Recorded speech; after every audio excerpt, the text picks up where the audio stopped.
This is the Buddha's words on the four wise efforts, and I haven't read them yet. I may have spoken them, but I thought I would read them. And listening in particular for a kind of phrase, well, the Buddha repeats himself, but there's a phrase that repeats in here that I think is the most interesting around this teaching. So I'm going to fix the pronoun situation in this passage too, to be more inclusive. And what bhikkhus is right effort or wise effort? Here, bhikkhus, which bhikkhus were anyone who is practicing in the Dharma, monks, nuns, lay people. So us, speaking to us. A bhikkhu generates desire for the non-arising of unarisen, unwholesome states. Okay, I skipped a word because I don't like it, but maybe I'll read it. I'll tell you what this translation says. I'm not sure whose translation this is, but this comes from Gregory Kramer, the book I've been talking about a lot. Okay, what it really says here is a bhikkhu generates desire for the non-arising of unarisen, evil, unwholesome states. I think that word can be weird for us, but this is what this translation says. They make an effort, arouse energy, apply their and strive. 2, they generate desire for the abandoning of arisen, evil, unwholesome states. 3, they generate desire for the arising of unarisen, wholesome states. 4, they generate desire for the maintenance of arisen, wholesome states, for their non-decay, increase, expansion, and fulfillment by development. They make an effort, arouse energy, apply their mind, and strive. This is called right or wise effort. Do you hear what I hear? I mean, there's a lot of things repeating, but what jumps out at me, generates desire. Generates desire. So we generate the desire, and by desire, wholesome desire. So remembering that there are two kinds of desire here that the Buddha speaks about, and one is unwholesome, which is the desire that's more like craving, that leads to clinging, that leads to suffering. That will get us there, that kind of desire, like, I gotta have this now, I gotta figure this out now, I gotta do this now. Or chanda, and that first kind of desire is called tanha, craving, and we can even bring that into our practice. And for a lot of us, we will notice that definitely comes into these practices when we think we're bringing our best effort. Oh, actually, there was tanha here. There was a wanting to get this right, or a striving, or not good enough, that this is not here. So the wholesome version of desire is called chanda. It's a great word. Chanda, which is without this wholesome desire, this wholesome aspiration, I don't think anything happens in our journey for transformation of our awakening. Did my internet freeze? No. Okay. Yeah, it did. No, you're okay. Okay. Um, so I just loved it when I came across that passage, to hear that with each one of these wise efforts, what's most important is that we start cultivating the desire to want that thing in a beautiful way. So if we talk about just kind of remembering the first two ones that we talked about, this first of the wise effort is really standing guard, the Buddha said, standing guard at all the sense doors, the five physical senses and the sense door of the mind, so that we can see the moments, the pleasant, the unpleasant, the neutral. And if we can catch that, we won't get spun into the reactivity of aversion and craving. And it takes so we talked about this, how much energy and effort and awareness it takes to be able to catch the moment of unpleasant with each sound, each thought we think, each thing we see, each smell, each taste. It is a lot of consistent mindfulness to be able to track those moments of pleasant, unpleasant, neutral, the Vedana. So what is something that supports the seeing, the remembering that we want to see that. And that's why it's like Gregory Kramer in this book on the Eightfold Path hits this home so much when he talks about wise effort. And I've really taken it in over these last months where I've been talking about this in a lot of my groups. Sangha is such a support for this. Being together, talking about the teachings, especially this one on Vedana. I can't, it's so easy to forget to look at pleasant, unpleasant, neutral. I forget all the time. But the more I'm reading about it and talking about it and having conversations with Dharma friends, I remember, oh, unpleasant, Vedana, right, pleasant, neutral, look for that. So the remembering that we want that, oh my gosh, such a support. And then helping one another remember that we want that. For each one of these wise efforts, helping each other remember that we're going for this is such a support. So the second of these wise efforts we talked about last week is the letting go of the unwholesome.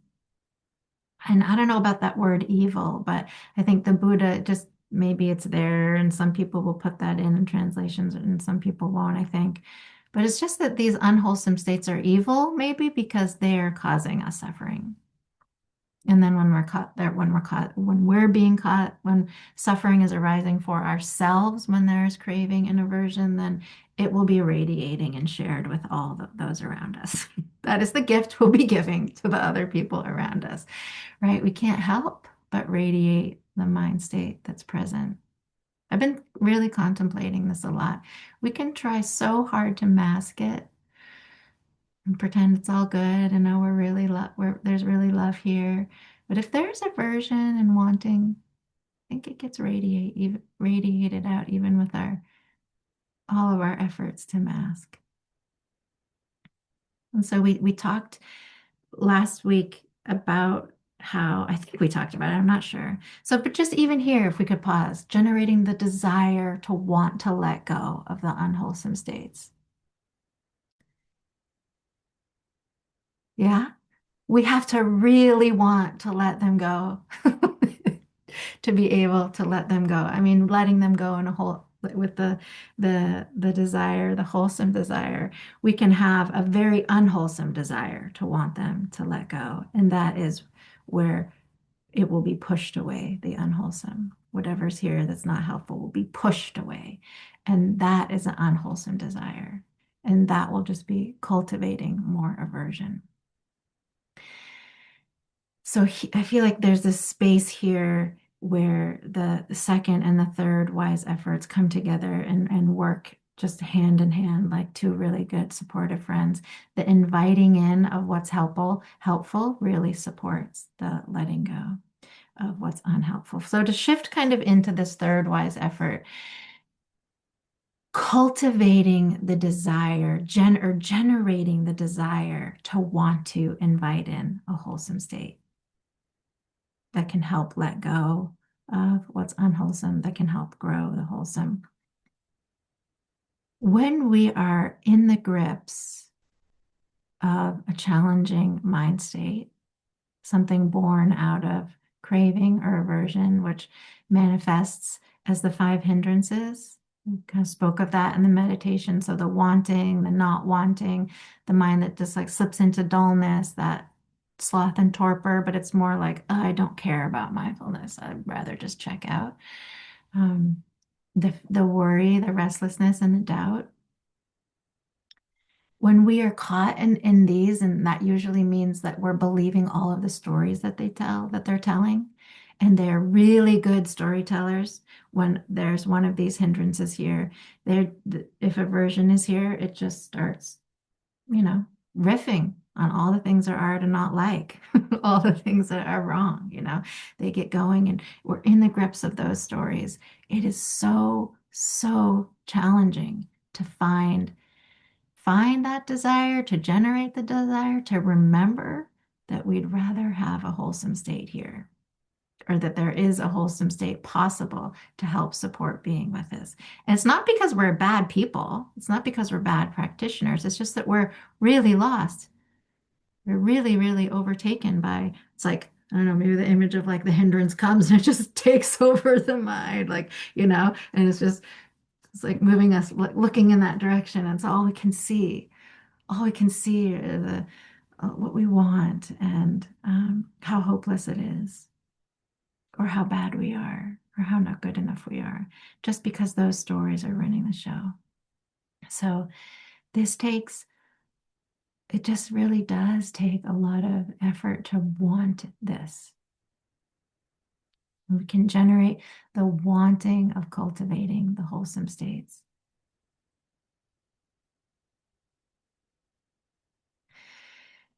I was thinking of some stories, and one of the stories that I was thinking about anger, how to work with this in a moment of anger, how to invite in.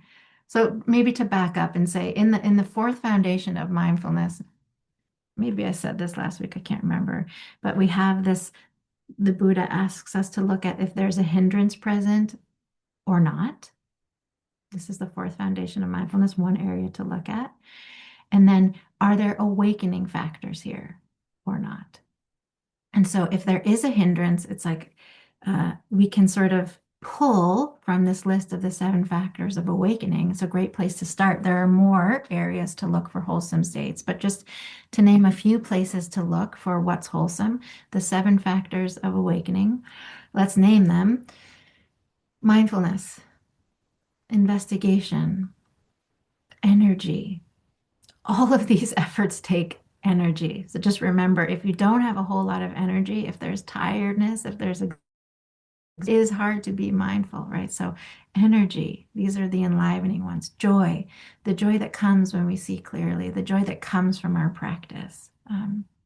So not necessarily joy from our morning cup of coffee, although, we can bring that in. But the joy that's here as an awakening factor is really the joy that comes from seeing clearly, joy that comes from an open heart. So mindfulness, investigation, energy, joy, and then calm, tranquility, the mind that starts to find ease and calm, and then samadhi, sense of well-being that comes from our practice, from calm, from seeing clearly, and then equanimity. So I was sharing last week, I think with this group, that Christina Feldman, one of teachers who I love so much, who's one of the teachers at the Gaia House in England, Insight Center there, she says, you better memorize these 2 lists. Of any of the lists to memorize, these are the 2 lists to memorize, because if you don't have them memorized, you won't know what to look for. And it's not easy to memorize these lists, actually. Like, hindrances maybe, but 7 factors awakening, it's an undertaking to remember these. And really it is. I remember when I first heard that and I was like, do I have them? Do I have them memorized? I can call them up anytime. I can know if there's one of these factors here. It took me a while, actually, to really take that to heart and memorize them. But she's really right. If we don't know what these factors of awakening are, which are these factors in the mind that are present when we're really awake and when our hearts are open, if we don't know what they are, it's harder to recognize them when they're there. That's the fourth wise effort, to be able to recognize them when they're there, but it's harder to remember to invite them in if we don't know what they are. So it's an important list to memorize. I really agree. So the story that I was thinking about, or maybe the example or unwholesome state that I thought we could contemplate together right now is anger and its many flavors. I think it's one that probably is arising for a lot of us all the time as humans, but especially right now with so much of what we're seeing of injustice in this country and in the world and violence, the natural. Thanks, Dan. Look at that. That's so cool. Uh, the natural reaction in the mind to any kind of injustice or violence or anything that doesn't feel right is anger, is aversion. That is the natural habit of the mind, right? If we miss that moment of unpleasant. And so how do we work with anger in the realm of these four wise efforts?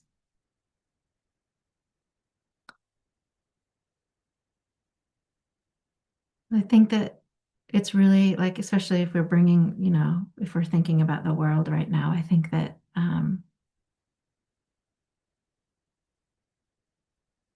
do we just open the news and say unpleasant, unpleasant, unpleasant? Maybe. I think that can be actually a really interesting, if we can um, bring that kind of intentionality of awareness to opening and bearing witness to news in the world. And we can see a headline, read the story, and be saying unpleasant or really, really, really unpleasant. This is really, really unpleasant. It will be a resource because when we're bearing witness in that way with that much of awareness, we can tune into how does the heart really want to respond to this in a way that's skillful? What is the best use of my life meeting this information? It will be the best way to read the news and it won't be a checkout. It's not an unfeeling, unpleasant. It's like, oh, unpleasant. Okay, what's my work? Or how do I want to meet this? Um, Usually for me, I don't know, even though I try to bring a lot of intentionality, it's it's so unpleasant that I go right into anger. And that anger can either have me shut down completely or just be go into extreme fear or go into rage. And none of those are helpful for me. They're all uncomfortable. I feel like I have snakes in my body a lot of time when I'm reading the news these days. Um, and they shut the heart down. I can't really respond in a way that I actually want to.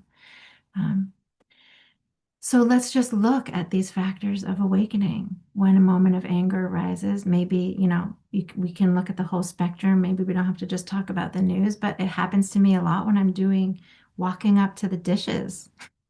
I get this resentment that comes. And I've come to realize like the the sink, my kitchen sink has become like an altar for me because resentment arises nearly every single time I walk up to it. And it's become such a place of practice for me to understand how anger works and how do I want to be with it. So I'll just maybe share a little bit of my story about resentment with dishes. For a long, long time, when I had a really young kid and just like the dishes, they don't stop even though my kid is older. But before I was really, really working with resentment, I would be scrubbing the dishes full of hatred for my husband. Really, like, why am I the only one? The story's going, why am I it's so unfair, all this stuff. And it would be a hell realm. I would be in a hell realm. And so over time, as I started to really wake up to this and bring more and more practice to this and really working with these awakening factors, I was like, okay, in this moment, how can I work with this? And it's like the first awakening factor that I would invite in would be mindfulness or mindfulness.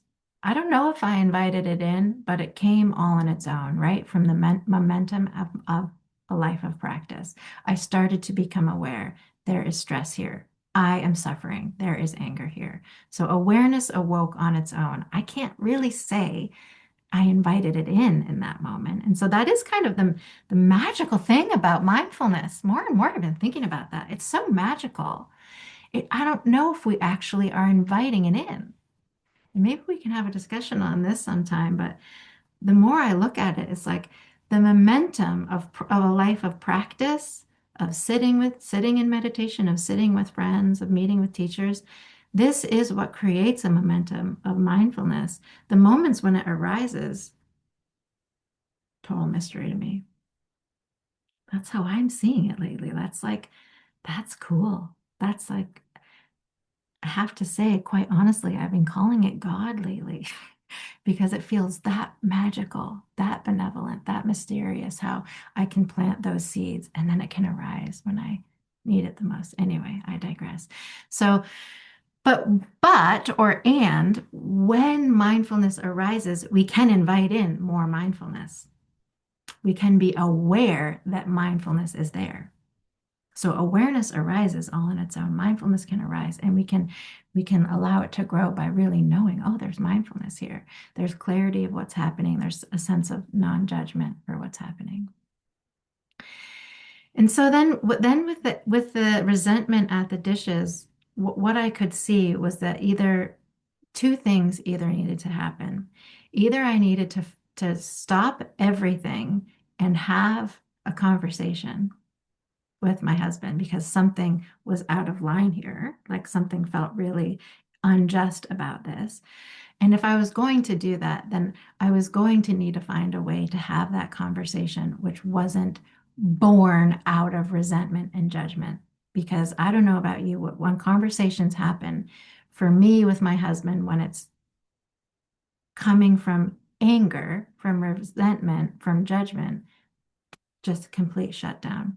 And then it's just two people judging each other back and forth. And I mean, like, I don't know about you if any of you are in partnerships, but it tends to be that dishes can spiral into divorce in like 5 minutes. Like, what, how are we here? And it's just because the fire of judgment and anger, just, there was no awareness and it got real big and it felt real hot and it felt real important. But at the heart of it, it was just like a moment of feeling hurt that I'm doing dishes again.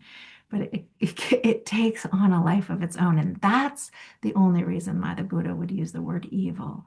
It's not, it's not the anger itself that's unwholesome. The anger is getting our attention, whether it's the dishes or whether it's the world. The anger is here to say something doesn't feel right. And so we bring our mindfulness and our investigation to figure out, okay, how can we have the conversation, whether it's a big, big conversation in community or in our personal relationships where the other person can hear it. And when it can come from just just the hurt or what doesn't feel right, and it can be spoken with clarity and non-judgment, usually it can be received, maybe not easily, but at least received in a way where if we're talking from anger, it can't even be received usually. So that can be one area. But what I've seen is for myself is that resentment arises even when it's my turn to do the dishes. Even when it's not, there's nothing out of balance or out of line. I've just been so conditioned to feel that way about meeting this moment of life that like no matter what, even if it's like I want to do the dishes, even if I've chosen to do the dishes, like even if it's like this is the time I made to do dishes, that the mind is conditioned to feel anger. And so just translate this into whatever it is for you that makes anger and resentment arise. Usually we start to condition that response with certain things, people, the world, news. Um, and so for me, what I have really worked with inviting in a lot, and I can hesitate to say this.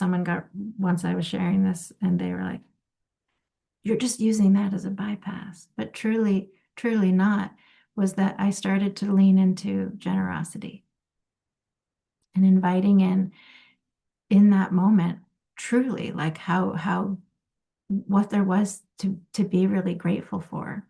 And this isn't a bypass because there are times when I have the conversation about dishes, really. But for me, it was like inviting in, looking for the good for my life. Like, and I know it sounds a little Pollyanna, but I wouldn't be sharing it if it didn't have an amazing impact on me in my relationship with dishes. Dishes is a metaphor, you all. It is and it isn't, because I truly do work with this every time I do dishes. But just whenever all I'm seeing is what's wrong, when I can start looking for the good, looking for what, as Andrea Gibson, that poet, would call what doesn't suck, it has completely transformed my life. And so that's a kind of investigation. That's a kind of opening up. Oh, we're here at our very end. So we'll continue this conversation next time. Um, but just to say, I just do want to say that the time that now when I go to do dishes, I have primed my mind to remember generosity. And I have noticed a profound impact from walking up to the sink with resentment and dread to feeling so grateful for my life. Like, and it changes and it takes wise effort. It doesn't just happen immediately. It's like a process I go through every time I do dishes. Like, and I have to bring in these efforts every time and it goes the same with vacuuming. It's the same with any stuff of life, really.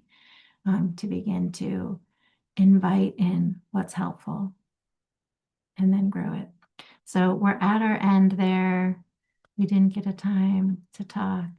Um, so we'll talk more next week. And again, if you have, sorry, I went to the very end, but if you have any questions, you can email me, Alexa Redner at Gmail. Um, let's talk more next week. Have a beautiful, beautiful week.